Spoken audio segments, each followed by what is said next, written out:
Habari za wakati mpenzi mtazamaji na msikilizaji wa Child Youth Mind TZ podcast.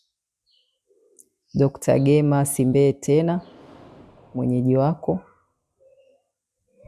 daktari bingwa afya na magonjwa ya akili, na nimembobea kwa watoto na vijana. Karibu kwenye series episode ya leo. Ilikuwa ni special kwa siku ya mama duniani, na ilisema katika muktadha ule ule wa siku ya mama duniani, lakini pia siku ya mwanamke, sababu sikuwa nimepata bahati bado ya kuanza kutoa mada hizi. Ukiniona unajua niko na watoto. Siko kwa sehemu kubwa, siko kwa ajili ya kingine, ni hicho. Mama ni mtoto, mtoto ni mama. Juma lililopita tuliangalia kundi dogo la wenzetu kuchagua mume, ndoa na si mtoto. Juma hili tutakuwa tunaingia wengi. Tunaochagua nini? Kazi. Kazi kwa maana ya pana, kazi ya kuajiriwa, ya kujiajiri, kama ni biashara, kama ni biashara kubwa, biashara ndogo, chochote kile ambacho kina fasiri ya kazi kwenye maisha ya mwanadamu. Kwa utachagua mama, utachagua kazi au mtoto. Ndio mada ya juma hili. Mpaka hapo utaona watakaobaki ni wachache sana, watakaosalimika ni wachache kwa maisha ya siku hizi. Na unajua ugumu wa hii mada unajia wapi? Kipindi tulichopo, wanawake 50-50, harakati za kumuinua mwanamke kiuchumi, kupambana na mila potofu zinazomkandamiza mwanamke. Sijui kama kuna mtu yoyote asiyejua kuhusiana na hayo kwa nyakati hizi. Hasa mimi ndo nakuja nataka kuongelea nini? Kitu kinachogusa hapo hapo. Na ujue mimi siko kote huko. Yote hayo nayatambua. Nikiwa mwanajamii, nikiwa mtaalamu, na naweza kuyaongelea kwa namna pana sana. Lakini hili ninalotaka kusema leo ni kwa engo nyingine pia. Unapokapo unanisikiliza, usifikiri kwamba Dr. Gema anataka kuongelea nini kwa maisha ya sasa. Changamoto zimekuwa nyingi kwenye maisha. Inabidi baba na mama kusaidiana ili kulea watoto, ili kutafuta kipato na kadhalika na kadhalika. Ukisema ukae nyumbani mama, watoto itakuwaje, maisha magumu na kadhalika. Yote hayo mimi nayatambua, yote. Kwa nataka nikutoe wasiwasi. Yaani hivyo vyote vitakuwa vijisababu. Ukitumia hizo ni vijisababu. Swala kubwa la msingi linabaki pale pale. Mtoto ni mama, mama ni mtoto. Kuna msemo ni wa Kiingereza, lakini fasiri yake inasema hivi. Mimi nilimuelewa yule mtu aliposema, na ni mtu ambaye anaaminika. Walau mimi namuamini kwa maana ya kwamba ni mtu mtaalamu wa masuala ya kisaikolojia. Kwa hiyo najua alisema vile akiwa na maanisha kwamba ni jambo ambalo liko katika uhalisia kwa sehemu kubwa. Inawezekana si ukweli wote, lakini ukweli mkubwa. Kwa fasiri ya Kiswahili inamaanisha hivi. Dunia haihitaji daktari mwingine, mwanasheria mwingine, mama mfanyabiashara mwingine na kadhalika na kadhalika, kama ambavyo inahitaji mama ambaye ni mlezi kwa watoto. Yaani ikimaanisha hivi, kama visingizio vyetu vya wanawake itakuwa kwamba na sisi tumewezeshwa sasa hivi, tulikuwa tumekaa nyumbani siku nyingi, tumekandamizwa siku nyingi, sasa tunatoka tukajipatie kipato, tukawe tusome, tuwe madaktari, tuwe wanasheria, tuwe walimu, tuwe nini, chochote kile ambacho wanawake pia wanakuwa ni sawa. Lakini hicho ni kitu cha ziada, sio swala la kwanza. Jukumu la kwanza tulilopewa na Mungu ni nini? Kulea, ulezi. Narudia, Mungu kufanya mwanamke ndio abebe mimba ilikuwa ni mgawanyo wa majukumu ya kibiolojia. Mungu ameumba mwanamume na mwanamke kwa utofauti. Ndio maana hata hizo sehemu mbalimbali za mwili za mwanamke tofauti, za mwanamume tofauti. Ndio maana sisi wanawake akatuwekea kizazi cha kuweza kubeba mtoto mimba, mwanamume hana. Kwa hilo jukumu lilikuwa la mwanamke, kubeba ujauzito, kuzaa, kumlea, kumkuza mtoto. Kwa maana hiyo, siko kuongelea hicho, lakini maana hiyo pana ya kulea na kumkuza mtoto ni jukumu kubwa la mwanamke kibiolojia, kimaumbile.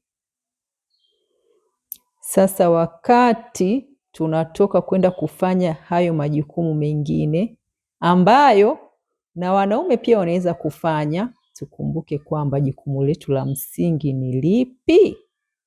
Hicho ndo kikubwa, kwamba hizo kazi huko biashara, kufundisha huko mashuleni, kutibu na nini, wanaume pia wanaweza kufanya. Kwa hiyo inawezekana akawa daktari mwanamume, mwalimu mwanamume akafanya, na yuko mwalimu wa kike mwanamke na daktari mwanamke, na wewe pia unafanya. Lakini ukumbuke lile la kulea mtoto lipo pia kwako kwa asilimia kubwa kuliko yule mwanamume. Maana yake ni hiyo tu, wala tusigombane jamani. Msinishambulie, sije mkanishambulia mkasema nawarudisha nyuma au narudisha nyuma harakati za kumkomboa mwanamke. Mimi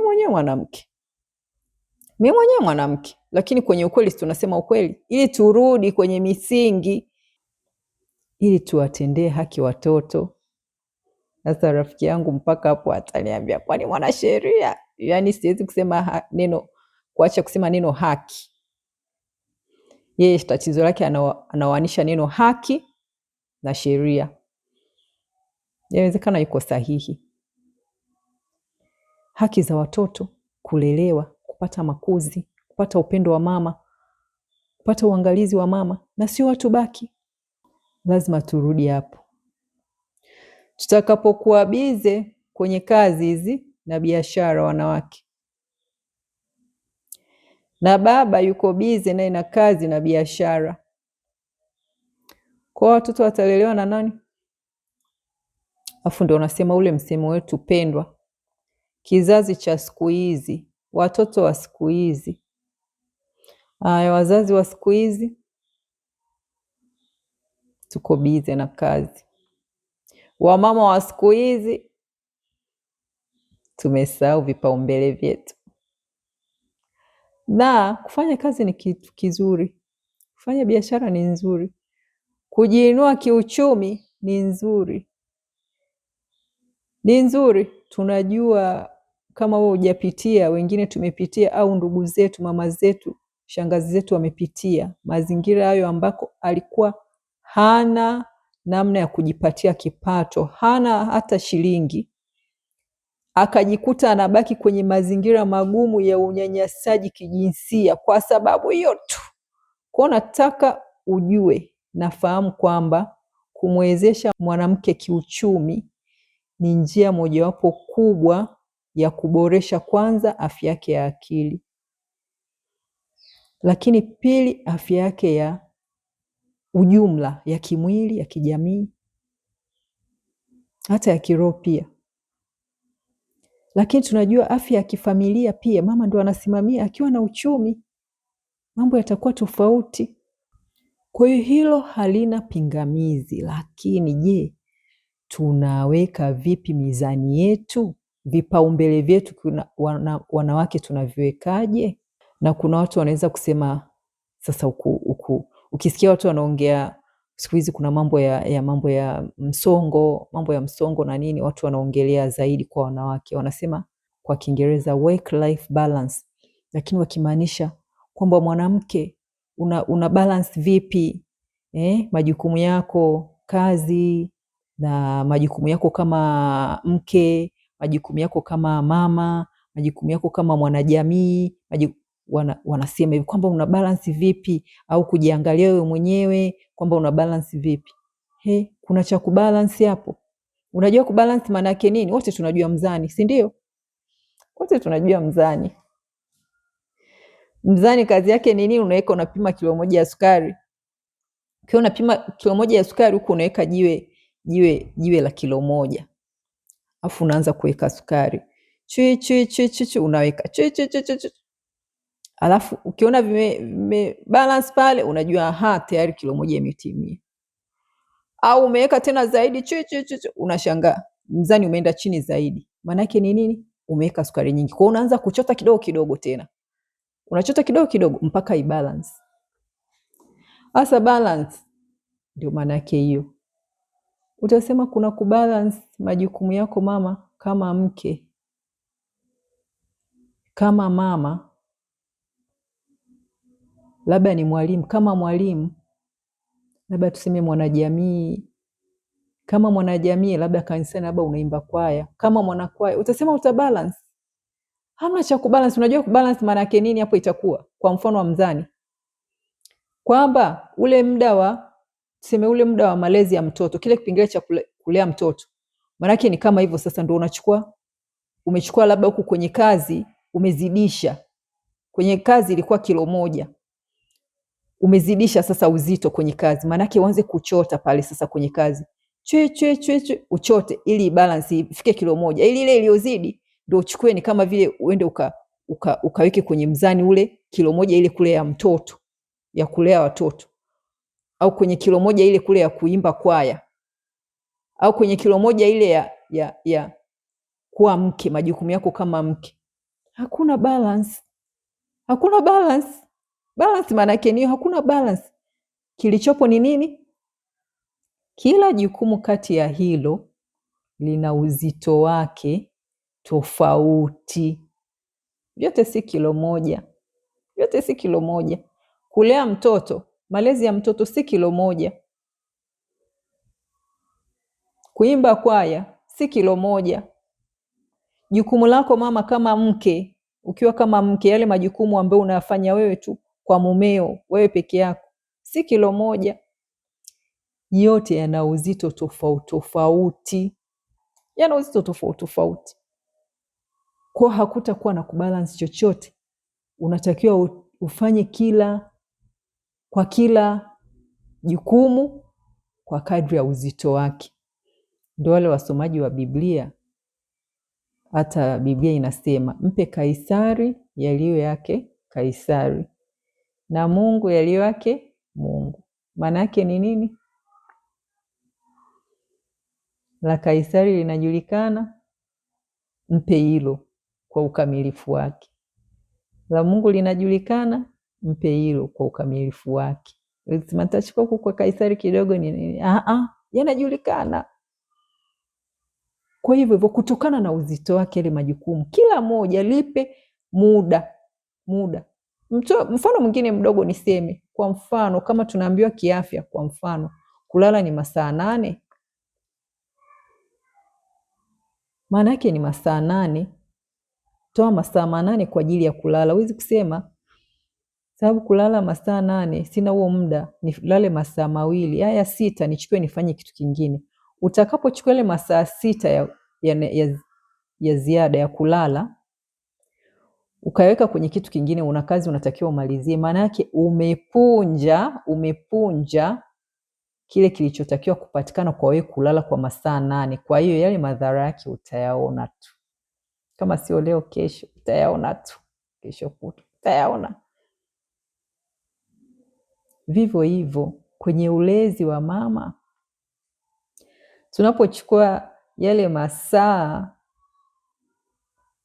ya ulezi wa mtoto, sijui ni masaa mangapi, usiniulize, ule muda wa malezi ya mtoto unaotakiwa ili kulea mtoto awe mtu anayeeleweka, ukayachukua ukaenda kufanyia biashara, unaweka kule kwenye biashara, unakaa mpaka saa 4 usiku, umeondoka asubuhi unakaa mpaka saa 4 usiku ndio unarudi. Uko kazini, daktari, mwalimu, mwanasheria na kadhalika, umekaa kazini mpaka saa 1 usiku, saa 2, labda ni daktari wa upasuaji mpaka saa 6 usiku. Kwa siku hiyo hujakaa na mtoto hata saa 1. Umechukua yale masaa ya kulea mtoto umeweka kule kwenye kazi. Sawa, utaokoa maisha ya watu, ni kitu kizuri, kuna mtu anabisha hilo, lakini sasa umeaiba huku kwenye ulezi wa mtoto. utatokea upungufu, madhara utayaona tu, huwezi kukimbia. Utakapompa mume kipaumbele, masaa yake, umerudi kazini saa 10, sijui jioni saa ngapi, ukae hata na mtoto hapo, ukae naye, mcheze naye, umuongeleshe, umtie moyo, fanye nini, mpe joto. Wewe umeiba hayo masaa mawili ya mtoto, uko bize na mume, unampetipeti, unafanya nini? Lakini yale masaa yalikuwa ya mtoto na mume, utakiwa mpe naye muda wake mwingine, sio hayo masaa mawili, labda muda gani sijui. Kweli ataenda vizuri kwa majukumu yako kama mke, mambo yatakuwa sawa. Lakini kwa mtoto kuna upungufu, si umeiba yale masaa huku, kwa kuna upungufu. Tutaona tu yale madhara leo, kesho kutu. Kwa maana yangu ni wanawake wenzangu, chochote kile tunachofanya tukumbuke jukumu letu la msingi ni nini? Malezi na makuzi ya watoto ndio kipaumbele chetu. Utasema wengine ni wanawake ambao wana single mothers, wanalea watoto wenyewe, ni sawa. Utasema sasa nitakapokaa muda wote na mtoto, watakula nini? Tavaa nini? Ada nani atalipa? Na ndio mimi peke yangu. Kodi nani atalipa? Sawa, mimi nakukubalia, sina pingamizi na hilo, lakini jukumu la msingi ni nini? Malezi. Kufanya vyote hivyo, lakini ukumbuke nini? Muda wa mtoto kulea, unatakiwa usiingiliwe na jambo lingine lolote. Sasa mpaka hapo watu wananiambia haya sasa, kwa hizo kazi tufanyeje? Tuache? Haya sasa, ndio daktari, niko zamu mpaka usiku, kwa hiyo nifanyeje sasa? Haya sasa, mimi siwezi kusema mazingira yote moja ya kazi au shughuli zote ambazo wanawake tunafanya huku duniani, lakini kila mmoja atajitafakari na kuangalia malezi yake, muda wake wa kulea watoto ukoje, na baada ya hapo tuchukue hatua. Unaona wanawake, kama kuna changamoto mbalimbali tulipitia sisi, tukawa vile ambavyo tuko na hatukupenda tuwe na maisha yale ambayo tulipata kwa sababu ya malezi na makuzi tuliopitia kule, basi sasa tuna nafasi kubwa sana kama tunataka kukata huo mnyororo usiendelee kwa kizazi chetu, maanake sisi ndo tunashikilia huo ufunguo. Kwa ni muhimu sana tuangalie tena, unakaa chini unaangalia kwamba hivi hali yangu ikoje, majukumu yangu yakoje, nimetoa muda halisi kwa kila jukumu ambalo linanikabili mimi kama mwanamke? Na kama sivyo, basi angalia sehemu gani utaanza kufanya nini, kufanya marekebisho. Sio kwa kusema upunguze sijui masaa wapi uweke wapi, sio kupunguza, manake huo muda wa kazi tunajua, mfano masaa ya kazi wanawake, tukumbushane sheria ya kazi ya kawaida inasemaje, masaa 8 ya kazi. Kwa ndo tuseme sasa kweli umetoka asubuhi, watoto nao wameenda shule, kwa zile kazi ambazo ni rasmi, wameenda shule. Kazi kawaida zinaisha kwenye saa ngapi? Saa 9:30. Tunajua wakati mwingine kuna mambo ya usafiri na nini, ndio umepambana huko, umefika saa 11, sijui saa 12. Basi unapofika kabla watoto hawajalala, hakikisha unarudi, pate muda wa kuwalea, na kulea ni kazi. Waswahili wanasema ujauzito sio kazi, kazi ni nini? Kulea. Na ni kweli, ili apatikane kiumbe yule ambaye jamii itamkubali na sisi tutakubali na kusema kweli, hapa nifanye kazi, basi ni lazima kufanya kazi inayotakiwa. Na sisi Wakristo tunasema wanawake sasa, si unaona huku duniani madhambi yalivyo mengi, yaani madhambi tunashare wote na wanaume, maana duniani si kuna watu wawili tu, wanaume na wanawake. Madhambi yaliyopo ni ya kwetu sote, wanaume na wanawake. Sasa ndio tunaambiwa sisi wanawake, sisi kwa Kristo, sisi wanawake tutadaiwa. Unajua dhambi gani ambayo iko zaidi tofauti na ya wanaume? Ile ya ulezi. Yaani kwa pale ambapo hatukufanya kama wazazi, kama mzazi ambaye ni mama, watoto wakaharibikiwa, manake tutadaiwa ile roho, kwa sababu jukumu la kwanza na ulezi liko kwa mama. Mungu amekupa hilo, kwa ni jukumu kubwa sana. Mungu atusaidie, Mungu atusaidie pamoja na harakati zote za kutafuta maisha. Na kwa kweli mambo ni mengi, lakini hebu tukae chini wanawake, tulize. Tunakimbia kama gurudumu, tunakimbia sababu nyingi. Hem, tupate muda,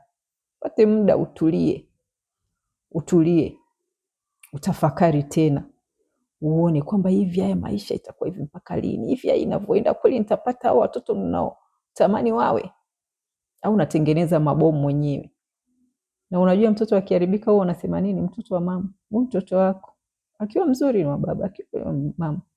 Kwa hiyo kuondoa hayo majuto, na mimi sitaanza hata kutoa mifano ya wamama zetu wakubwa wenye umri mkubwa kuliko sisi, aidha wengine wanafaa kuwa mama zetu, kwa majuto ambao wamepitia kwa kutokuwepo pale wakati watoto wao wakiwa wanahitaji, afu watoto wakapitia changamoto kubwa kwenye maisha, zingine zikiwemo za kulawitiwa, za kubakwa, za kupata ujauzito wakiwa mabinti wadogo, kupata magonjwa, maambukizi kwa sababu watoto walikuwa wanatembea huko na huko, kuingia kwenye makundi na utumiaji wa vilevi na madawa ya kulevya, bangi, pombe, sigara, kujidunga, kuingia kwenye tabia ambazo sizo.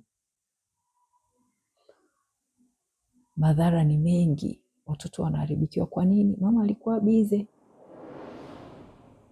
bize, anafanya biashara, anatafuta mkate, bize, ni bosi sehemu, bize, anafanya kazi, anategemewa na daktari, anaokoa maisha, lakini huku watoto wake mwenyewe wanateketea. Mungu atusaidie wanawake, Mungu atupe hekima. Natambua mizigo tunayoibeba, majukumu tunayobeba kwenye jamii. Mara nyingine tunabebeshwa, mara nyingine tunajibebesha, lakini tusisahau jukumu letu la msingi. Nataka ujue, mwanamke yeyote ulioko hapo, kwa heshima kabisa, mimi nikiwa mwanamke natambua nafasi yako, natambua, naona, naweza kufikiri yale ambayo unapitia, kwa sababu mimi pia mwanamke, wezekana nimepitia hayo au napitia hayo. Kwa hiyo matatizo yetu kwa kweli hayatofautiani sana. Kama ndio hivyo, basi tutiane moyo, tushikane mkono, tuambiane pale ambapo tunaweza kurekebisha, ili tuweze kujenga kizazi bora. Nakumbusha, sisi wanawake, mama, umeshika ufunguo huo. Fanya kitu leo kujenga kizazi, kuleta mabadiliko kwenye jamii kwa uzuri. Asante kwa kunielewa. Asante tena kwa kunielewa. Asante kwa kunisikiliza. Nikushukuru, tumeambatana mpaka sasa, na tafadhali usisahau kulike, kushare na kusubscribe ili uweze kupata mada zetu zinapotoka kila juma. Lakini pia waweza kucomment na kupendekeza mada ambayo ungependa tuiangazie, ili tuweze kujifunza pamoja kwa maeneo yale ambayo yanatugusa moja kwa moja kwenye jamii, kwa ajili ya ustawi wetu sisi kama jamii, lakini kwa ajili ya ustawi wa watoto wetu. Mpaka wakati mwingine tena, na kutakia wakati mwema.